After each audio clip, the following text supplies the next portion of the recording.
جمعية الدعوة والإرشاد وتوعية الجاليات بمحافظة بدر.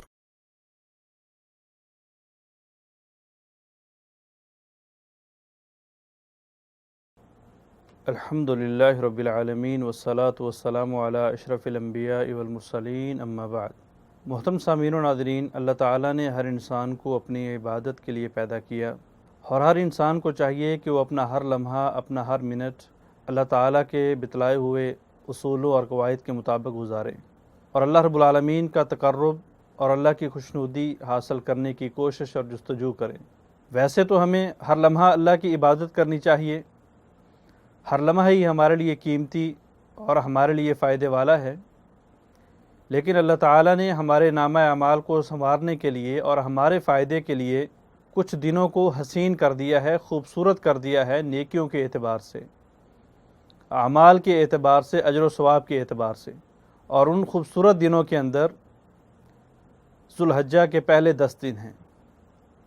یہ وہ دن جن کی ابتدا ہو چکی، یہ ایسے دن ہیں جو دنیا کے اندر سارے دنوں سے افضل ہیں، اور اس چیز کی گواہی اللہ کے پاک پیغمبر علیہ الصلوۃ نے بھی دی ہے، اور اللہ رب العالمین نے بھی ان دنوں کی شان کے بارے میں قرآن مجید کے اندر ارشادات فرمائے ہیں۔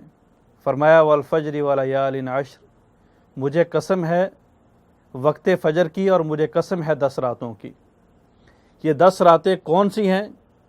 جمہور مفسرین کی رائے کو اکٹھا کیا جائے، ان کے اقوال کو اکٹھا کیا جائے تو پتہ چلتا ہے کہ ان 10 راتوں سے مراد ذو الحجہ کے پہلے عشرے کی 10 راتیں ہیں، اور یہ پہلا عشرہ اس قدر قیمتی ہے کہ آقا علیہ الصلوۃ نے ارشاد فرمایا کہ اللہ رب العالمین کو ان 10 دنوں کے اندر کی گئی نیکی، ان 10 دنوں کے اندر کیے گئے اعمال باقی سارے دنوں سے کیے گئے سے افضل ہے۔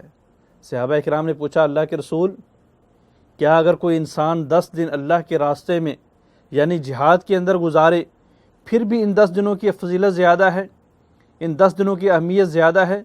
آقا علیہ الصلوۃ نے فرمایا پھر بھی ان 10 دنوں کی اہمیت زیادہ ہے، ہاں اللہ کے راستے میں 10 دن گزارنے والا اگر شہید ہو گیا تو شہید کا رتبہ ان 10 دنوں کے اندر کیے گئے اعمال سے زیادہ ہے۔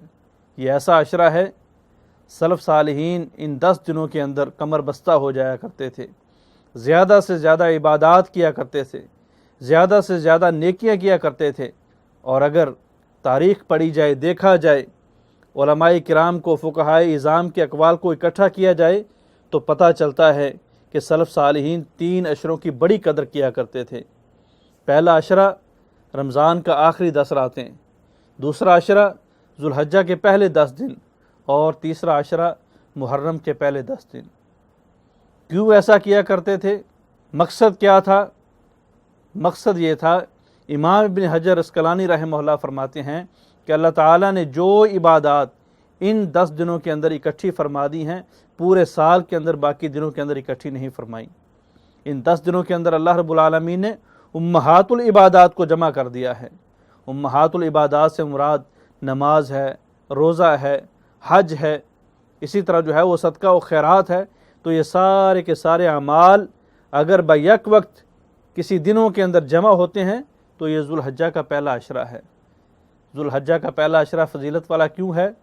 خالی ایک دن کی فضیلت کو اگر پڑھا جائے، خالی ایک دن کی فضیلت کو اگر دیکھا جائے تو انسان سمجھ سکتا ہے کہ اللہ رب العالمین نے ان 10 دنوں کی فضیلت اس قدر زیادہ بیان کیوں فرمائی ہے۔ ان 10 دنوں کے اندر ایک دن یوم عرفہ ہے، 9 ذو الحجہ کا دن، جس دن حج کا سب سے بڑا رکن یوم عرفہ، وقوف عرفہ ادا کیا جاتا ہے، اور یہ وہ دن ہے جس دن اللہ رب العالمین سب سے زیادہ لوگوں کو جہنم سے آزاد کرتے ہیں۔ اللہ تعالیٰ صبح میں بھی لوگوں کو جہنم سے آزاد کرتے ہیں، شام کے وقت بھی جہنم سے آزاد کرتے ہیں، اسی طرح جو ہے وہ تہجد کے وقت بھی جہنم سے آزاد کرتے ہیں، لیکن سب سے زیادہ جہنمیوں کو جس دن آزاد کیا جاتا ہے جہنم سے وہ یوم عرفہ کا دن ہے۔ یہ وہ دن ہے جس دن اللہ رب العالمین بطور فخر فرشتوں سے پوچھتے ہیں کہ اے میرے فرشتوں بتلاؤ یہ انسان ایک جیسا لباس پہن کے ایک جگہ پہ اکٹھے ہوئے ہیں کس مقصد کے لیے؟ حالانکہ اللہ رب العالمین کو معلوم ہے، لیکن انسانوں کے قد کو بڑھانے کے لیے، انسان کی فضیلت کو زیادہ کرنے کے لیے اللہ رب العالمین اس دن انسانوں کے اوپر فخر کرتے ہیں فرشتوں کے سامنے۔ یوم عرفہ وہ دن ہے کہ آقا علیہ الصلاۃ والسلام نے فرمایا کہ خیر دعائن، کہ سب سے بہترین دعا وہ یوم عرفہ کی دعا ہے، ہر عبادت کا مغز دعا ہے، اور فرمایا کہ یوم عرفہ کی دعا وہ دعا ہے جو سب دعاؤں سے افضل ہے، سب دعاؤں کے اوپر بھاری ہے۔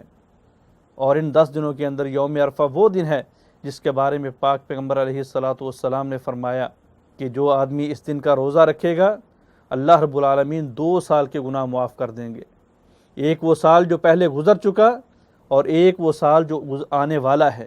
آنے والے سال میں گناہوں کے نہ کرنے کا مقصد مطلب کیا ہے؟ نبی علیہ الصلوۃ والسلام نے فرمایا کہ اللہ رب العالمین آنے والے سال کے اندر گناہ کی توفیق عطا نہیں فرمائیں گے۔ اللہ سے دعا ہے اللہ رب العالمین ہمیں ان 10 دنوں کی اور بالخصوص یوم عرفہ کی اہمیت فضیلت کو سمجھنے کی توفیق عطا فرمائے۔ السلام علیکم ورحمۃ اللہ وبرکاتہ۔